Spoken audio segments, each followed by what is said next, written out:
चलिए आज शुरू ज्ञान करते सिंह हैं क्लास को रासायनिक लाइक एंड अभिक्रिया सब्सक्राइब एवं करें। समीकरण। रासायनिक अभिक्रिया किसे कहते हैं, पहले इसको समझते हैं। रासायनिक अभिक्रिया होता क्या। जब कोई पदार्थ अकेले या अन्य किसी पदार्थ के साथ अभिक्रिया करके एक या एक से अधिक भिन्न गुण वाले पदार्थ का निर्माण करता है तो इस प्रक्रिया को रासायनिक अभिक्रिया करते हैं। रासायनिक अभिक्रिया का मतलब होता है दो या दो से अधिक पदार्थ मिलाकर नया एकदम अलग टाइप का पदार्थ का निर्माण करना क्या हो जाता है, रासायनिक अभिक्रिया होता है। जैसे कि H2NCl2 क्या बना दिया, 2HCl, यानी कि दो अलग अलग पदार्थ मिलकर एक नए पदार्थ बनाना क्या हो जाता है, रासायनिक अभिक्रिया। अब समझते हैं अभिकारक। रासायनिक अभिक्रिया में भाग लेने वाले पदार्थ को अभिकारक कहते हैं। यानी कि रासायनिक अभिक्रिया में जितना भी पदार्थ ले, H ले, Cl ले, वो जो भी पदार्थ भाग लेता है उसको क्या बोला जाता है, अभिकारक। आप समझते हैं प्रतिफल। प्रतिफल क्या होता है, अभिकारक से मिलकर बनने वाले पदार्थ को प्रतिफल बोला जाता है।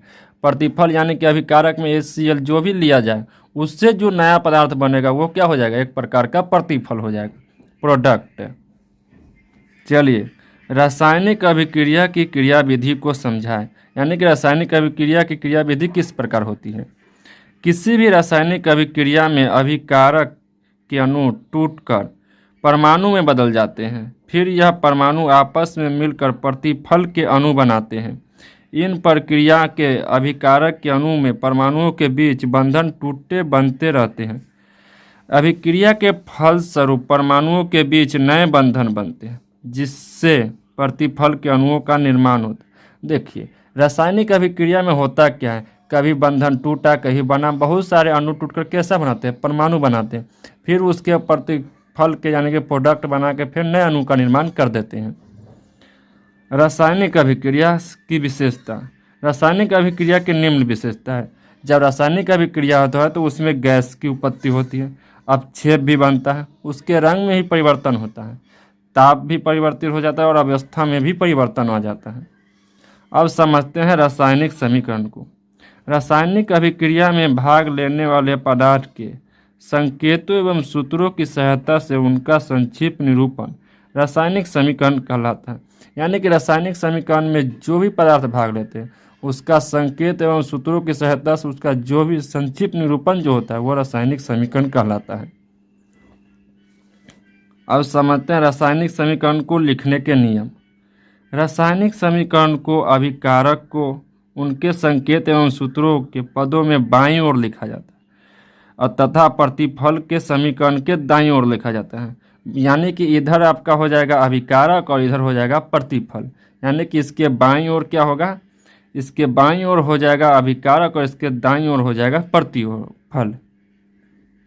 रासायनिक समीकरण दो प्रकार के होते हैं, पहला है असंतुलित और दूसरा है संतुलित। चलिए समझते हैं अब असंतुलित रासायनिक समीकरण। इस रासायनिक समीकरण में अभिकारक की परमाणु संख्या तथा प्रतिफल की परमाणु संख्या बराबर न हो तो उसे असंतुलित रासायनिक समीकरण कहा जाता है।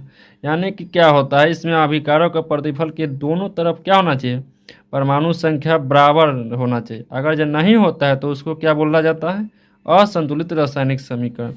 जैसे H प्लस Cl क्या बना दिया, 2HCl, यानी कि इधर एक ही है, ये दोनों के पास अलग अलग है, इसीलिए क्या हो गया, ये असंतुलित रासायनिक समीकरण।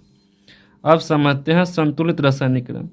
जिस रासायनिक समीकरण में अभिकारक एवं प्रतिफल के परमाणु संख्या आपस में बराबर है तो उसे बोला जाता है संतुलित रासायनिक समीकरण। यानी कि देखिए 2H2Cl2, यानी देखिए इसमें दो गो हाइड्रोजन, इसमें दो क्लोरीन, क्या बना दिया 2HCl, दो गो हाइड्रोजन और दो क्लोरीन, दोनों तरफ क्या है, परमाणु संख्या बराबर, इसलिए इसको क्या बोला जाएगा, असंतुलित रासायनिक समीकरण। अब समझते हैं संतुलित रासायनिक समीकरण किस नियम पर आधारित है। संतुलित रासायनिक समीकरण होता है ब्रह्मांड के अंशवरता के नियम पर आधारित होता है। सामान्य रासायनिक समीकरण में परमाणु न तो निर्माण होता है और न ही उनका नाश होता है, वह किसी रूप में संरक्षित रहता है। चलिए अब समझते हैं द्रव्यमान संरक्षण के नियम। द्रव्यमान संरक्षण के नियम के अनुसार द्रव्यमान को न तो नष्ट किया जा सकता है और न ही उत्पन्न किया जा सकता है। चलिए, रासायनिक समीकरण को संतुलित क्यों किया जाता है? अगर रासायनिक समीकरण को संतुलित नहीं किया जाए तो समीकरण के दोनों ओर परमाणु संख्या एवं परमाणु द्रव्यमान बराबर नहीं होगा, अतः यह द्रव्यमान के अंशवरता के नियम के विरुद्ध होगा, जो सत्य नहीं है। इसलिए क्या करना होता है? इसको संतुलित करना पड़ता है। अब समझते हैं रासायनिक समीकरण से प्राप्त होने वाली सूचनाओं को। रासायनिक समीकरण से निम्नलिखित सूचना प्राप्त होती है, बहुत सारी सूचना प्राप्त होती है।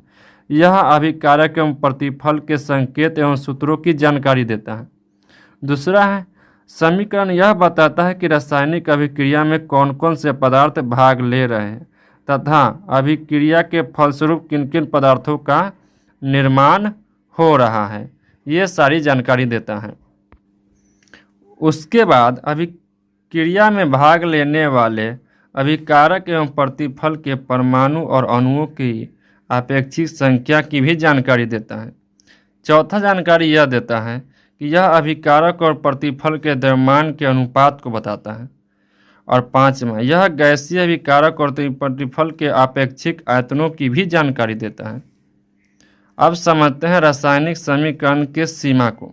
रासायनिक समीकरण के निम्नलिखित सीमा है, उसका एक निश्चित लिमिटेशन है। रासायनिक समीकरण में से अभिकारक और प्रतिफल की भौतिक अवस्था, ठोस, द्रव, गैस की जानकारी नहीं मिल पाती है। रासायनिक अभिक्रिया के दौरान उत्सर्जित गैस एवं अवशोषित ऊष्मा की जानकारी रासायनिक समीकरण से नहीं हो पाती है। अगला क्या होता है? रासायनिक समीकरण से पता नहीं चलता है कि अभिकारक किन दशाओं में संभव है। उसके बाद रासायनिक समीकरण अभिक्रिया के वेग के संदर्भ में कोई जानकारी नहीं देता है कि वह किस गति से हुआ है। कुछ रासायनिक अभिक्रिया विस्फोट के साथ होती है, परंतु रासायनिक समीकरण में इस बात की कोई जानकारी नहीं देती है। ये सारी सूचनाएं प्राप्त होती हैं। चलिए समझते हैं रासायनिक समीकरण को अधिक उपयोगी बनाने के लिए किए गए प्रयासों को। रासायनिक समीकरण में प्रतिफल और अभिकारक के भौतिक, रासायनिक, ठोस, द्रव, गैस के संकेत के आगे घेरकर ठोस के लिए S, द्रव के लिए L और गैस के लिए G लगाया जाता है और जलीय विलयन के लिए AQ अंकित किया जाता है। गैस उत्सर्जन के लिए समीकरण के ठीक बाद ऊपर की तरफ तीर का चिन्ह दिया जाता है और अभिकारक अभिक्रिया के फलस्वरूप यदि प्रतिफल के अवक्षेप के रूप में पृथक होता है तो उसके प्रतिफल के संकेत एवं सूत्रों के बाद तीर का चिन्ह नीचे की तरफ दिया जाता है। अभिकारक की शर्तें की जानकारी के लिए तीर चिन्ह ऊपर दाब, ताप, सांद्रण की शर्तें का निर्देशांक किया जाता है। रासायनिक अभिक्रिया की उत्क्रमणीयता दर्शाने के लिए अभिकारक और प्रतिफल के बीच विपरीत दिशाओं में तीर का चिन्ह दिया जाता है, जिसे कुछ इस प्रकार